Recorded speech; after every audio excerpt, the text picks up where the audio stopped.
Maintenant, je voudrais passer la parole à notre consoeur Martine Rugli, qui est présidente de PharmaSuisse. PharmaSuisse, c'est l'équivalent de notre Conseil de l'Ordre.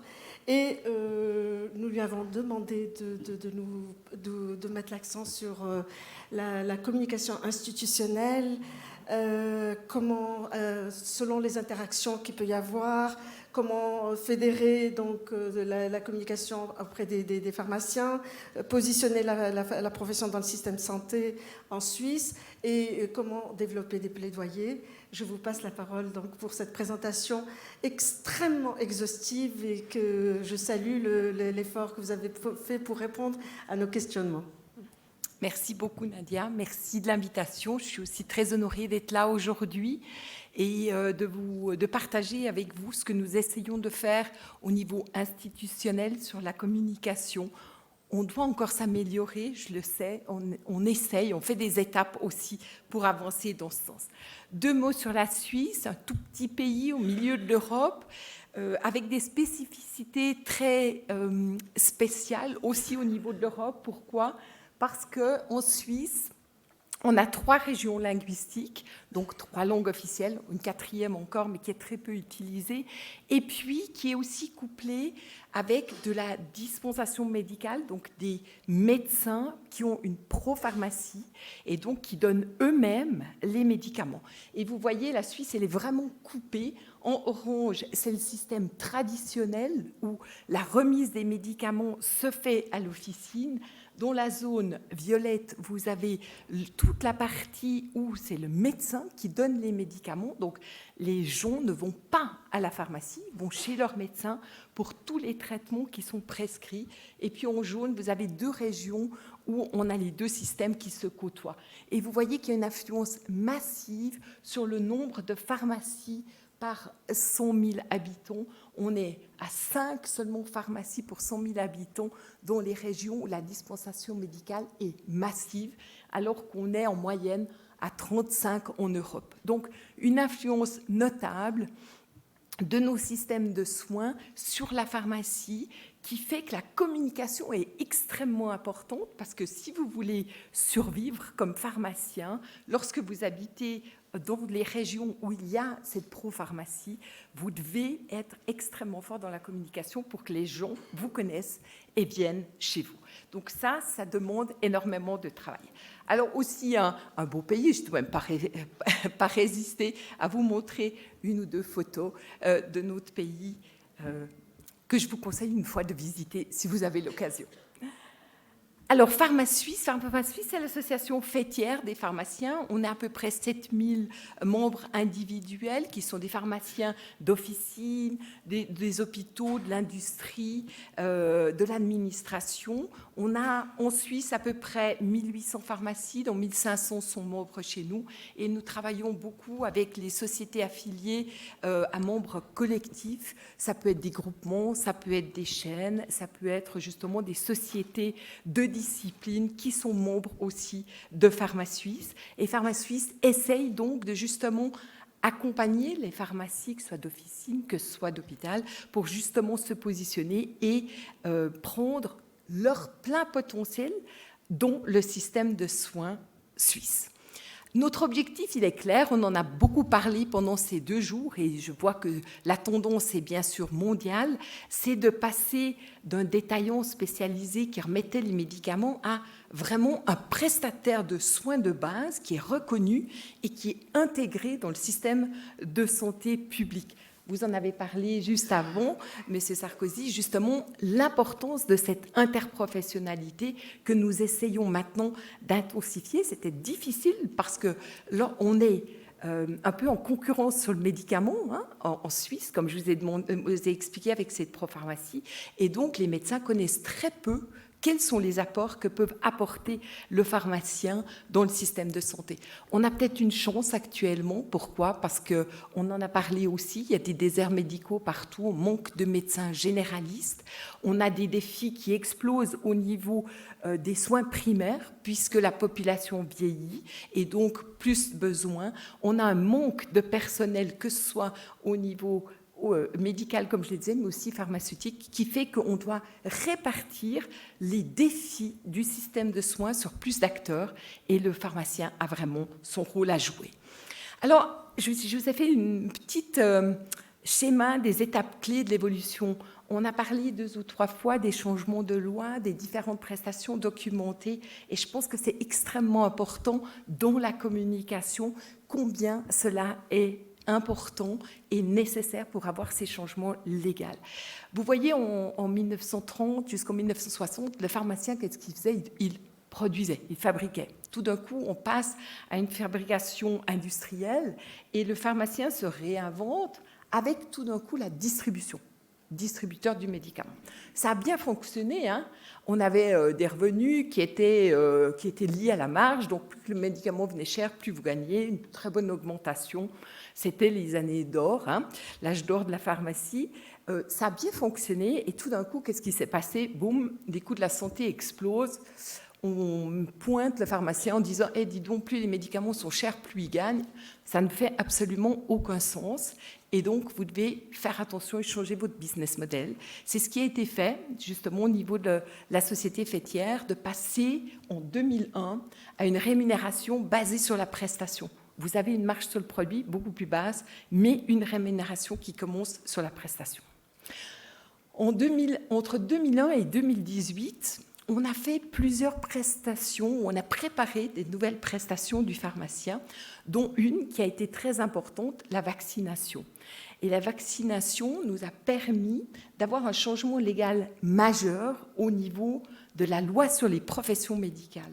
On a eu la vaccination et on a eu ces fameux triages approfondis dont on parlait avant, justement, par exemple des indications contre la cystite, où on a fait ces algorithmes de prise en charge et on a documenté dans une étude combien on arrivait à traiter en pharmacie, et nous avons réussi à montrer qu'on arrivait à avoir 85%, 85%, je dois parler français, 85% des plaintes qui étaient prises en charge à la pharmacie sans recours à un médecin, grâce à ces algorithmes approfondis et un suivi du patient à 3 jours. Ces 2 éléments, 2 prestations qu'on a mis en charge, ont permis en 2018 un changement de la loi sur les professions de santé. Le pharmacien a le droit de vacciner, le pharmacien a le droit de diagnostiquer et de traiter les maladies fréquentes. Donc un pas majeur. La prise en charge avec ces algorithmes nous a aussi pu montrer aux autorités que, en fait, avec des médicaments plus forts, le pharmacien arrive à prendre encore plus de pathologies en charge à la pharmacie sans aller chez le médecin. Et donc, en 2019, un 2e changement de loi, et ce changement de la loi nous a donné les compétences de prescripteur. On a les médicaments, certains médicaments, on a une liste des médicaments qui sont normalement sur ordonnance, qu'on a le droit, en documentant, de remettre à la pharmacie. Un pas majeur, vous n'êtes pas seulement celui qui fait le travail, qui est commandé par l'ordonnance et par le médecin, mais vous êtes vous-même prescripteur. Et puis, depuis, on travaille et on arrive au 3e changement de loi, qui est le changement qu'on est maintenant en cours avec les nouvelles prestations du pharmacien qui seront dans la revue de médication, qui seront dans l'assistance pharmaceutique des maisons de retraite, qui seront dans les programmes d'observation thérapeutique qu'on est justement en train de développer. Donc, la communication est importante pour accompagner ces changements. Et comme je vous l'ai montré avant, ces changements de loi sont en lien avec des transformations de la pharmacie. Ces transformations majeures où on va vers les prestations et qui va être important parce que la distribution, elle est peut-être en perte de vitesse, on ne sait pas encore, mais avec la digitalisation, on peut être remplacé peut-être à meilleur marché. Et donc, c'est important qu'on fidélise le patient à l'officine par des services. Et ce qu'on a fait, par exemple, avec l'application, tout d'un coup, vous vaccinez, donc vous ne remettez pas le vaccin, mais vous l'appliquez. Donc, les gens vont venir à la pharmacie. On a aussi une grande partie des soins médicaux de base qui sont out of pocket, que le patient paye lui-même. Là aussi, on renforce. On a une augmentation aussi des analyses, des diagnostics qui étaient bien sûr boostés par le Covid. Et comme vous voyez dans les prestations, on a débuté tôt et maintenant, on doit avancer et avoir de nouvelles prestations. Alors, la communication dans tout ça, elle est axée sur 2 grands axes. Le premier axe, c'est avec le département communication qui s'adresse, que ce soit à la population, qui s'adresse aux médias, avec des publications, que ce soit aussi en interne, que ce soit pour la formation de nos pharmaciens. Et puis, une collaboration avec les affaires publiques, avec le département des affaires publiques, pour montrer et pour, pardon, je pèse toujours le faux bouton, je suis vraiment désolée, voilà, pour justement montrer et avoir ce monitoring politique et qu'on place, on a des positions, des papiers de position pour montrer ce que la pharmacie peut faire. On fait du réseautage, du lobbying pour justement renforcer la communication qui est plus, elle, ciblée patients et pharmaciens. Donc, ensemble, on travaille ces 2 départements pour avoir une communication forte. Alors, le rôle, accompagner cette transformation. On a vu cette transformation, il faut la faire passer chez nos pharmaciens pour les accompagner, et puis il faut aussi la faire passer à la population et aux autorités. Et puis ça va être très important, il faut qu'on soit cohérent dans notre communication. Si je dis que les pharmaciens font ces triages approfondis, il faut que la population, quand elle va dans une pharmacie, elle puisse avoir ce triage approfondi. On doit montrer la confiance, on doit montrer que le pharmacien est là, c'est un acteur de soins, et avec notre communication, on développe, on renforce cette confiance. On doit être crédible et ça doit être très compréhensif pour la population ou les autorités ou les politiciens pour qu'ils saisissent l'importance de la pharmacie.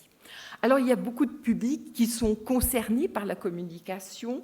Vous voyez, bien sûr, les politiques, l'administration, donc notre gouvernement.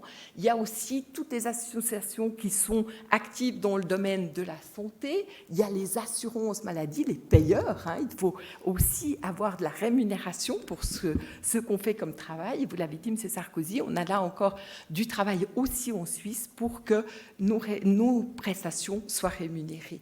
Après, on a des discussions avec les associations patients, consommateurs, très importants pour voir comment on est perçu, pour voir aussi comment on peut mieux arriver ou aux patients ou aux consommateurs. Les médias, les réseaux sociaux, inévitable, c'est bien clair. Un point qu'on oublie souvent, c'est tout le système éducatif, surtout avec l'université, où on a des échanges extrêmement importants pour justement, lorsqu'on modifie le type de la pharmacie, cette transformation, il faut qu'elle se passe aussi au niveau universitaire pour que les jeunes qui sortent de faculté soient prêts à relever les défis que nous avons. Et puis, bien sûr, on ne peut pas oublier la communication interne pour tous nos membres et tous les pharmaciens. Alors, je vous ai fait un tableau avec toutes ces différentes communications et tout ce qu'on fait et quels acteurs sont touchés. Bien sûr, on ne va pas le regarder en détail, mais vous voyez qu'il y a des communications qui sont ciblées pour nos membres, par exemple. Il y a des communications ou des voies de communication qui sont très larges pour toucher la population, les autorités, les médias. Un peu de tout, et on essaye de travailler dans tous ces points. Je vous ai pris juste 2 ou 3 exemples pour ne pas charger la présentation.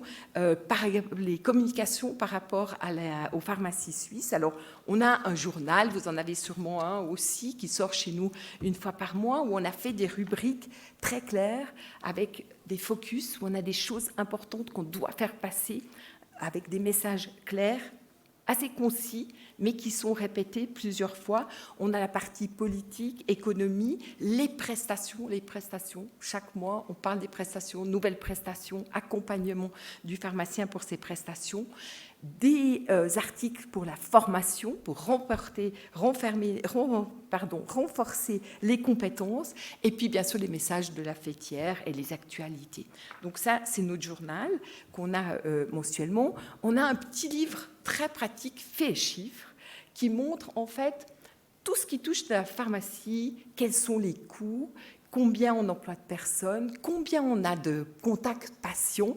Ça, c'est très important pour nos pharmaciens, mais aussi pour que nos pharmaciens communiquent avec les autorités de leur canton, de leur région, et qu'ils fassent justement valoir notre potentiel. De dire qu'avec 1800 pharmacies, on a 300 000 contacts avec la population par jour, c'est une énorme force politique et on doit la montrer pour pouvoir l'utiliser. Le troisième point qu'on a dans la communication que j'ai pris, c'est ce qu'on appelle, je vais peut-être y arriver, on appelle l'infolettre. En fait, c'est des petits pushs qu'on a de communication au pharmacien, que ce soit dans son système mail ou il peut l'avoir sur son téléphone, où on donne des informations pertinentes, rapides, qu'il a besoin. On a les breaking news, dès qu'on a quelque chose de très important qui passe à tout le monde. Et sinon, vous pouvez moduler les informations qui vous intéressent selon la spécialité dans laquelle vous travaillez. Sans oublier les contacts avec nos membres, il faut aller sur place, il faut aller rencontrer les pharmaciens. Et donc, on fait des conférences régionales. Par chance, notre pays est petit. Ça me permet de faire le tour assez facilement et de faire des informations et des discussions. Pour moi, c'est important. On doit avoir le retour de la base pour améliorer aussi notre communication.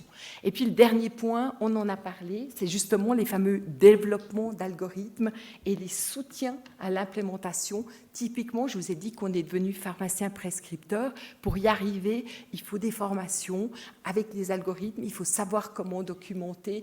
On a fait aussi des tutoriels pour comment on vend ces nouvelles prestations à la population qui ne sait pas qu'elles existent. Donc, qu'est-ce qu'on doit faire pour les proposer? Et puis, vous voyez ces fameux arbres décisionnels qui nous aident justement à mieux prendre en charge les patients. J'ai pris aussi la communication par rapport aux autres associations du domaine de santé, des échanges extrêmement fréquents avec les autres prestataires de santé au niveau des fêtières, des associations, que ce soit avec les médecins, avec les infirmières, avec les droguistes, enfin, on a même avec les communes, parce que là aussi, il y a des choses à faire, puis au niveau, bien sûr, des régions. On partage ensemble des congrès où, justement, on fait plus connaître aux gens, à la population, ce que nous faisons. Et puis, nouvellement, on a pu développer des projets de collaboration communs. Vous voyez que nous sommes en train de mettre l'ordonnance électronique en place, et ça, on le fait main dans la main, médecins, pharmaciens, et ça renforce au niveau de notre base cette interprofessionnalité.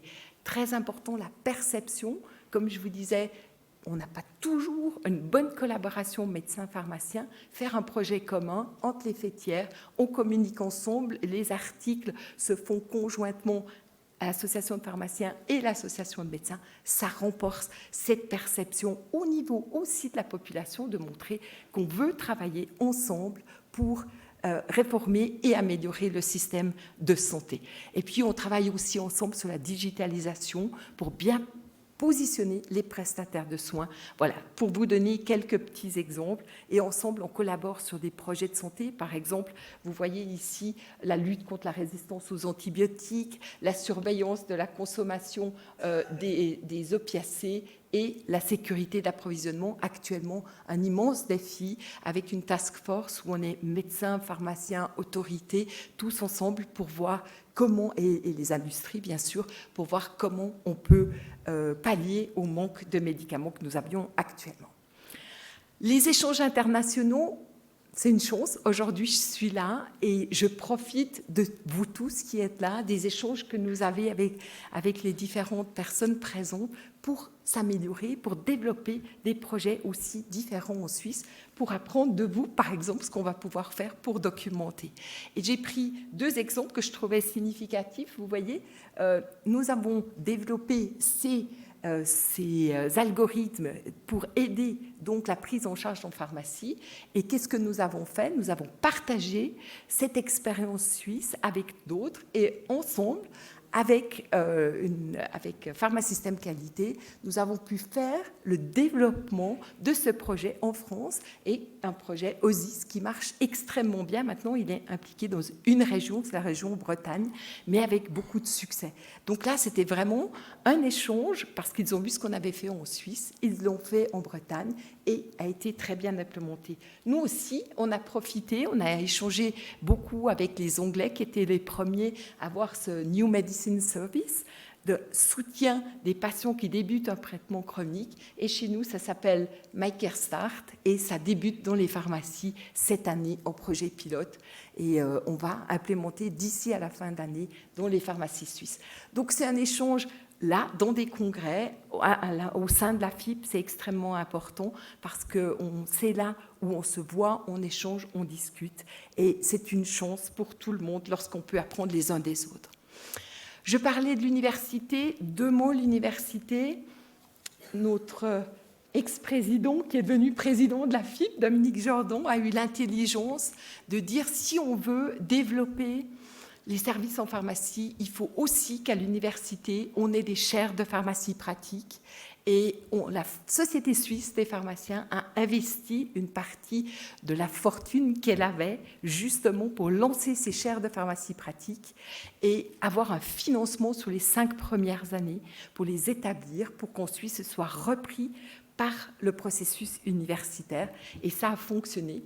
On est à la 4e, on finit le financement de la dernière chaire avec justement une possibilité extrêmement bonne de pouvoir travailler ensemble, en échange, et aussi de travailler ensemble pour uniformiser et renforcer les compétences de nos étudiants pour qu'ils soient prêts à assumer les anamnèses en pharmacie, les triages approfondis en pharmacie, les conseils aux patients en pharmacie.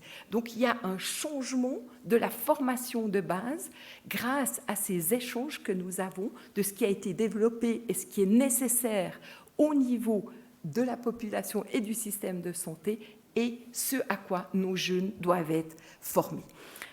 Par exemple, typiquement, j'ai pris l'exemple de la vaccination. Toute la formation, on l'avait développée à l'époque pour les pharmaciens déjà établis. Maintenant, on l'a fait passer dans la formation de base. Quand nos jeunes sortent, ils savent vacciner et ils ont cette compétence dans leur curriculum. Et puis, on essaye aussi de soutenir des projets financièrement, mais on a aussi fait une chose qui marche très bien actuellement. On a engagé des doctorants qui travaillent à la moitié à la société faîtière et pour moitié, ils travaillent comme doctorants. Et comme ça, on peut vraiment ensemble suivre les projets, suivre l'étude des projets pour voir justement s'ils sont efficaces et économiques au niveau du système de santé. Et puis, dernier point, c'est la communication dans les médias. Et je pense que partout dans le monde, le Covid nous a donné une visibilité qu'on n'avait pas avant. Et il faut surfer sur cette vague. Et actuellement, avec la pénurie du manque de médicaments, là aussi, on peut renforcer énormément notre présence médiatique. Et je dois dire, là, on a un travail médiatique hyper intense actuellement. C'est coup sur coup les demandes médias, les interviews, la télévision, la radio. Et on essaye justement d'appliquer les acteurs locaux ainsi que les acteurs de la société faîtière pour qu'ensemble, on soit présent partout et on démontre toujours plus à la population et aux autorités l'importance de la pharmacie dans le système. Comme je dis toujours, notre slogan, c'est « réussir ensemble ». Il n'y a pas un acteur qui peut, pas une société faîtière qui peut se targuer d'arriver à changer toute seule. La transformation, elle doit être portée par la base, elle doit être portée par la société faîtière pour qu'ensemble, nous y arrivons et accompagnée d'une très bonne communication afin qu'elle soit visible et qu'elle soit vécue. Merci beaucoup. Merci beaucoup Martine Rugli, vraiment pour cette présentation qui a fait ressortir que pour faire évoluer la profession de distributeur vers clinicien et prescripteur, il n'y a pas de secret. Il faut vraiment donc développer des arbres décisionnels travaillé à une communication forte pour que toutes les évolutions se traduisent par des modifications de loi. Et j'ai noté que vous avez, au niveau de PharmaSuisse, 2 départements de communication structurés, une adressée aux forces publiques, donc à caractère politique, et l'autre en interne vis-à-vis ou des médias, ou des patients, ou des associations de patients, ou des autres professionnels de santé. Vous avez des outils développés que sont votre journal, qui donc rapporte aux pharmaciens un certain nombre de choses, d'informations chaudes sur tout ce qui est actualité, tout ce qui est évolution pour qu'ils puissent répondre. Que vous avez développé également un livre avec des thématiques sur les opiacés, sur les dopants, les produits dopants et autres. Et que vous avez développé même des outils de communication pour inciter le dialogue au niveau des officines, que vous suivez les évolutions internationales et que vous inscrivez, que vous adoptez, donc vous appropriez tout ce qui peut être mis en place. Bravo. Que vous avez renforcé vos liens avec l'université en investissant dans des programmes, justement, spécifiques pour venir en soutien, et que vous soutenez des thèses qui peuvent apporter à votre association. Bravo pour ce tour exhaustif et qui nous interpelle tous.